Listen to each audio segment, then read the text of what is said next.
Picture a man at a border crossing, an American man, with a few groceries in the back of his car, a bag of candy for the grandchildren, a loaf of the soft white bread we all grew up on, maybe a package of bacon for the trip. And the guard at that border looks in the bag and says, "No, not that candy, not that bread, not that bacon. You cannot bring those into this country." Now that sounds made up, doesn't it? But it isn't. There are foods sitting on the shelf of your grocery store right now, ordinary things, things in your cupboard this very minute, that whole nations have looked at hard and said, "No, we will not let our people eat that." And here's the part that ought to stop you cold. It's our own food. The food we feed our children every single day. The rest of the world has read the label more carefully than we have, and a good many of them didn't like what they found.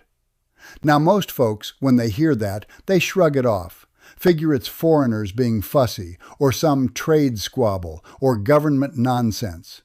And that's the thing you see, and the thing you see is never the whole of it. Because when you actually go and look at why these foods get turned away at the border, and I've done the looking, and I'll only tell you what's true and provable because that's the only way I know to talk, you find it isn't fussiness at all.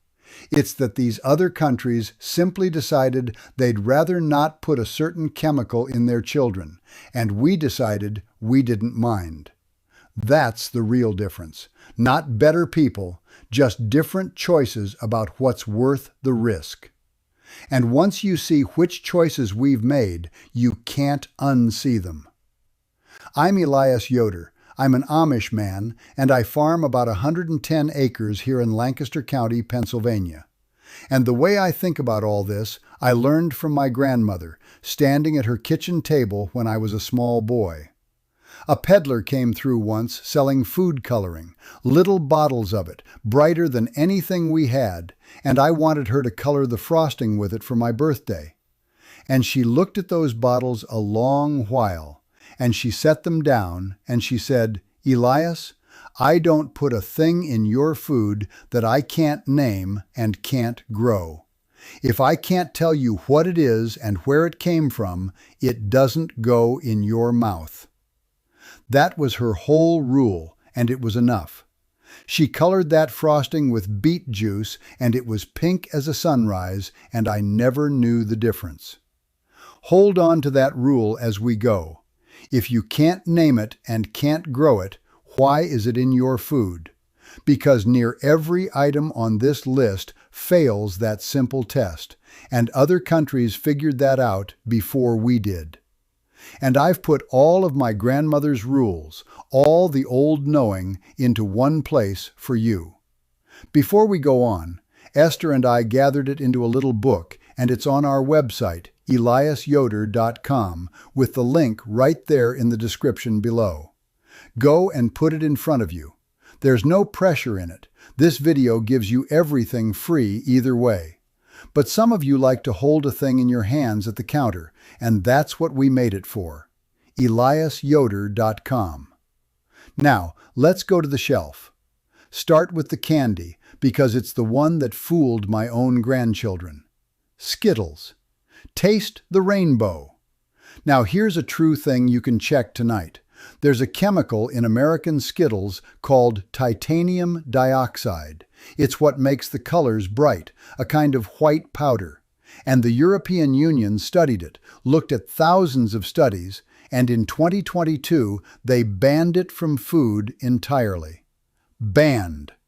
Not the candy fussily, the chemical itself out of all food over there, because they could not rule out that it damages the DNA inside your cells, the very blueprint of you. Our own FDA says it's fine in small amounts. Europe looked at the same science and said, no, not in our children. And there was a lawsuit right here in California calling Skittles unfit to eat over it. Now, I'll be fair and tell you the whole truth the way I always do. That lawsuit was later thrown out, and the company has since started taking that chemical out of American Skittles too. So we're catching up. But sit with the plain fact. For years, the bright thing in the candy was a thing another continent wouldn't allow in food at all. My grandmother's rule: can you name it? Can you grow it? You cannot grow titanium dioxide. It's a mineral they mine and grind. And here's the thing that ought to give a person pause, the thing I keep coming back to. It isn't that Europe has some secret science we don't have. They looked at the very same studies our FDA looked at, the same papers, the same numbers, and the two came to opposite answers. Europe said, we cannot be sure this doesn't damage the DNA in a person's cells. And when we can't be sure about a thing we put in children, we leave it out. Our side said, we haven't proven it does harm, so we'll allow it. Now stop and feel the difference between those two ways of thinking, because it's the whole heart of this video. One says, prove it's safe before you feed it to my child. The other says, we'll keep feeding it until somebody proves it's dangerous. My grandmother lived by the first. She'd no more put a thing in my mouth she couldn't vouch for than she'd send me across thin ice because nobody had yet fallen through. The burden, to her, was on the food to prove itself good, not on the child to prove it harmed him. That bright white powder in the candy never had to prove itself to anybody here. It just had to not get caught. And that same Skittles problem is hiding in a dozen other bright things in your cupboard, because it isn't just the white powder, it's the dyes. Yellow 5, yellow 6, red 40. The colors that make children's food glow. These dyes have been linked in real studies to hyperactivity and attention trouble in children. Now here's what Europe does that I find almost more honest than a ban. Over there, they let you sell food with these dyes, but the law makes you put a warning right on the package. A printed warning telling parents it may have an adverse effect on activity and attention in children. Like the warning on a cigarette pack. Same food, but they make it confess what it is right on the front. Think on that. The exact same snack that sits cheerful and bare on our shelf has to wear a warning label to be sold over there. Little Debbie Swiss rolls, those chocolate rolls in every lunchbox in America. They're sold in Europe too, but with that warning printed on them for the dyes inside. We let our children eat it with no warning at all. The food didn't change, only whether anybody's required to tell you the truth about it. And I'll tell you why that one sits so heavy with me. Because it's aimed at the children. These bright dyes aren't in food for you. A grown man doesn't need his cereal to glow. They're in there to catch a child's eye on a low shelf, to make a snack look like a toy, so the little one tugs a parent's sleeve and the box goes in the cart. That's the whole reason for the color. Not flavor, not nourishment, just to work on a child. And the studies that worry these other countries are studies about children, about restlessness and trouble paying attention, the very things we wring our hands over in our young ones now. One body of research even found that taking the artificial colors out of children's diets settled some of them down by a real measure. Europe looked at that and decided a parent at least deserves to be told, right there on the box, before they buy it. We decided the parent didn't need to know. I find that hard to forgive, plainly. My grandmother colored my birthday frosting with beet juice, and it was pink as a sunrise, and it did nothing to me but make me happy. There was never any need for the chemical rainbow. They put it there to sell to children, and they don't have to warn the parents, and a good many honest mothers and fathers have never once been told. Well, I'm telling you now. Now the bread, and this one truly is a border ban, so listen close. That soft, white, never-goes-stale American sandwich bread, a lot of it is made with a chemical called azodicarbonamide. It bleaches the flour white and toughens the dough. And here's the thing my grandmother could never have imagined. That very same chemical is used to make the foam in yoga mats and shoe soles. The same stuff. The European Union will not allow it in food. There's a cousin to it too, potassium bromate, another dough chemical, also tied to cancer in animal studies, also banned across Europe and Canada and beyond, still legal in our bread. So a loaf off our shelf, made with those, would be turned back at a good many borders. My grandmother made bread with flour, water, salt, and yeast, and it went stale in 3 days like honest bread should, because there was no yoga mat chemical in it to keep it soft forever. Bread that never goes stale isn't a miracle. It's a question you should be asking. And bread is the one that grieves me most, I'll admit, because bread is the oldest honest food there is. There has been bread on the table of working people for thousands of years, and for all that time it was the same 4 things: ground grain, water, salt, and the yeast that rises it. A child could name every part. My wife Esther bakes it every week, and the whole house knows when she does, and it's gone by the 3rd day because there's nothing in it to make it last longer than bread should last. Now they've taken that ancient, simple thing and worked chemicals into it, to bleach it whiter than wheat ever was, to make it squeeze soft in the bag for weeks, to push it up higher and lighter so there's more air and less grain in every slice you pay for. The same chemical that foams a yoga mat worked into the staff of life. And other countries took one look and shut the border to it. I don't say that to make you afraid of a sandwich. I say it because bread, of all things, is the one you never needed to buy from a factory at all. It is the easiest, honest food in the world to make with your own 2 hands, and we've let them turn even that into something a foreign guard would turn away at the line. Now we come to my own ground, the pork, and this is the most important one on the whole list, so don't look away. I raise hogs.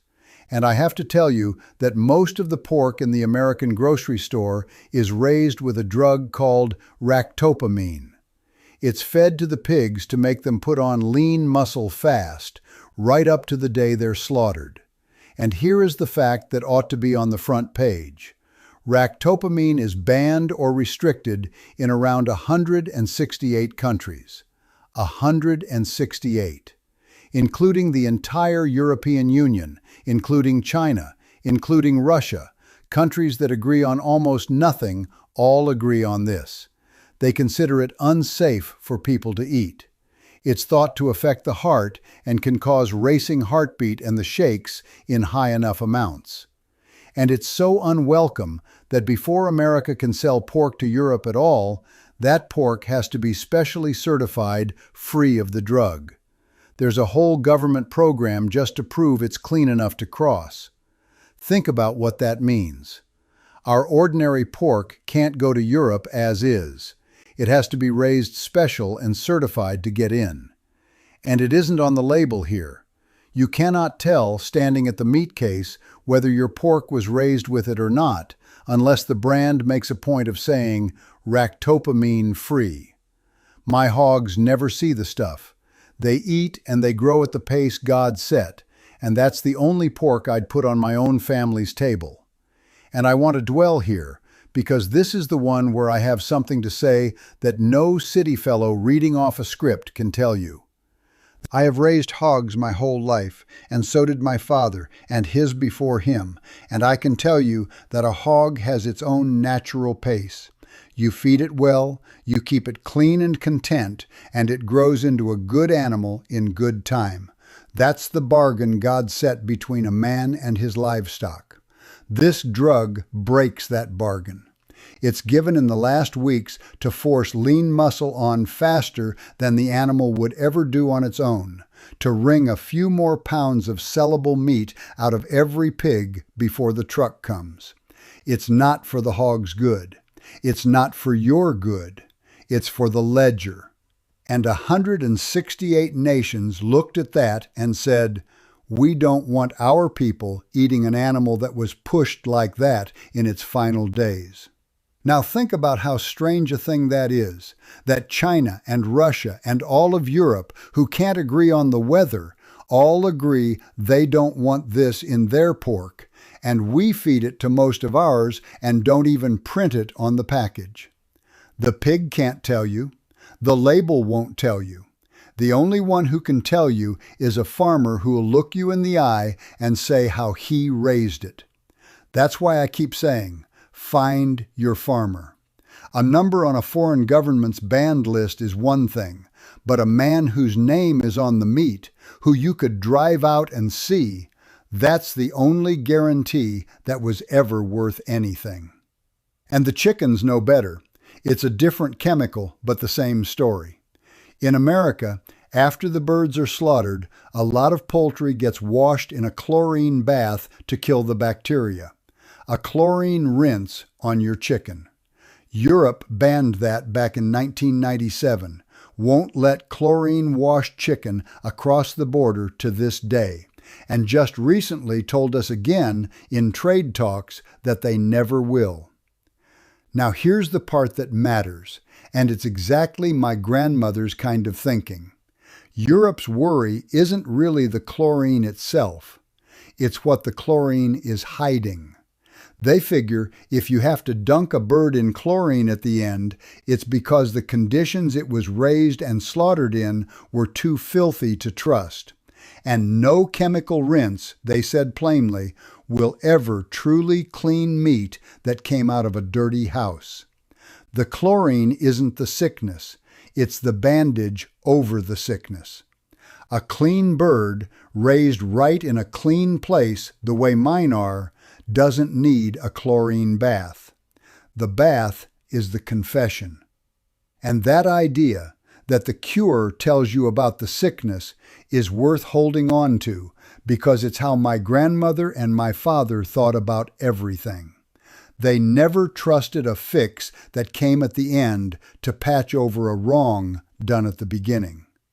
You don't scrub a dirty milk pail with bleach and call it clean. You keep the pail clean from the start. You don't chlorine wash a bird at the slaughter to make up for a barn so crowded and filthy the birds were sick before they ever died. Europe understood that. They said plainly that no chemical rinse will ever truly clean meat that came out of a foul house. And so instead of letting the chlorine paper over it, they require the cleanliness all the way back, from the chick to the package. Farm to fork, they call it. We call it a chlorine wash and ship it. Now, I don't raise broiler chickens by the thousand, but I keep hens, and I can tell you a chicken raised with room and light and a clean coop is a different creature, in its health and in its meat, than one stacked in a shed and rinsed clean at the end. You cannot bleach your way back to health. That's not just a food rule, that's a rule about most things in this life. Now let me run through the rest quicker, because the pattern's the same every time. Mountain Dew, that bright yellow-green soda.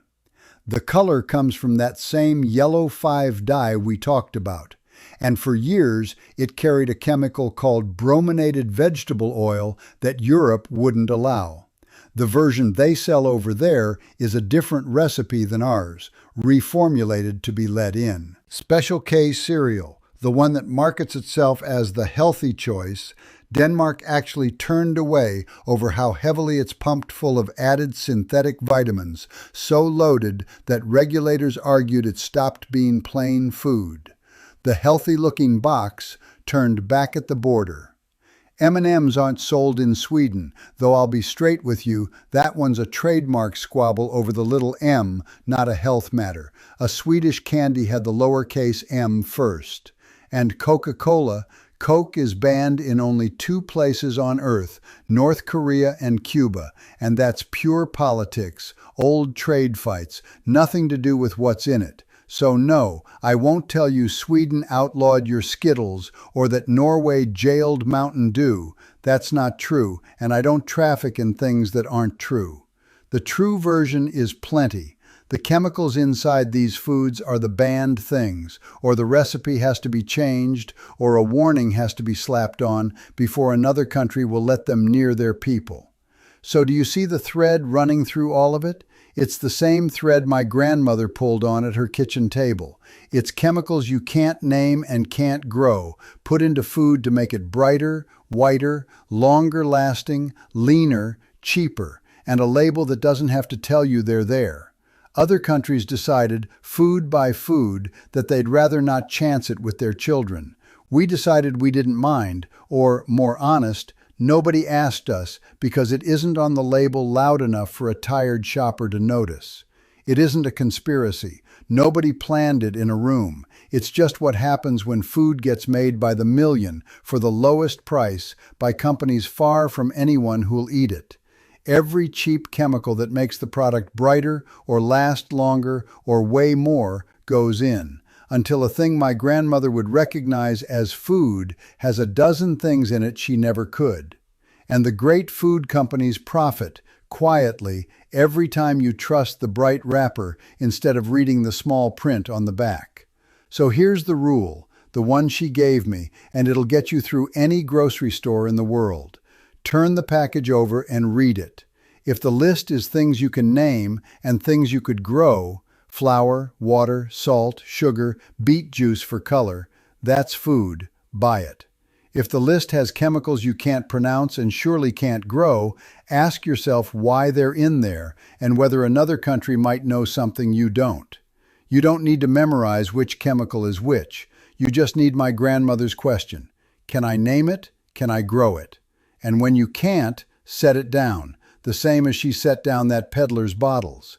And here's the way out, because there's always a way out, and it's the same one every time. Near everything on this list you can make at home with things you can name. Bread is flour and water and salt and yeast and a little patience. No yoga mat chemical required. Color for a child's birthday frosting is beet juice or berry juice, bright as anything. And the pork and the chicken. Find a small farmer near you, or raise a little yourself if you've the room, where you can look the animal in the eye and know it never saw a drug or a chlorine bath. It's not hard.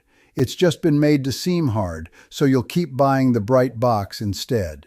Now I want to hear from you, because you teach me as much as I teach you.